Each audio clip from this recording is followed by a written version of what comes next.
speaking of history, you have a pretty historic piece which we'll show on screen here in a moment. It's called, or you titled it, The Churches. Can you talk about that and maybe explain to people why you made it and what inspired you? Absolutely. So when I was studying at university, I had the opportunity to go to Florence, Italy for 1 year. And it was a life-changing experience. At the time, I was still that painting major. And when I got to Italy, I had already had experience in bronze casting with one elective class. So as I mentioned, like that community and understanding that it was something I wanted to learn more about. I then had to leave because I was accepted into a study abroad program.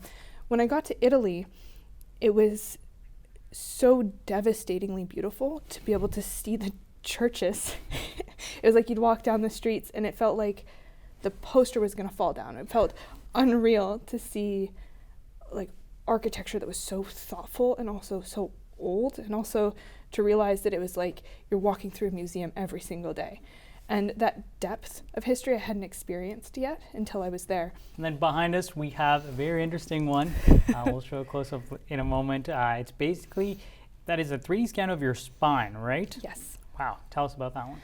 Ooh, okay, so one of the misconceptions with bronze casting is that it can be read as medieval or perceived as dead sometimes. So I was really interested in casting the skeletal system as kind of my introduction into how I wanted to represent the body in bronze.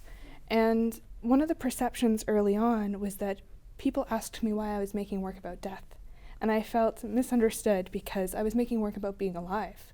You know, I find it relatable. We all have a spine, we all have a skull, you know.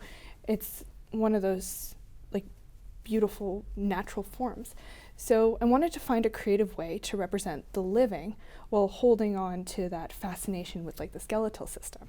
So when I realized that I could print out my own spine from CT scans, it then changed the narrative to how we think and study the body. Historically, it's studying the dead, but studying the living becomes possible with 3D technology and then tactile in bronze. So bronze is perceived as permanent, but then when it's a bronze spine of something that is fragile, that it then brought up a question for me, where it's like, if I was going to do this again in 20 years, is the spine like fingerprints? Will it be the same texture forever or not? So then it becomes, the bronze sculpture then becomes a finite representation, where usually we think of it as infinite.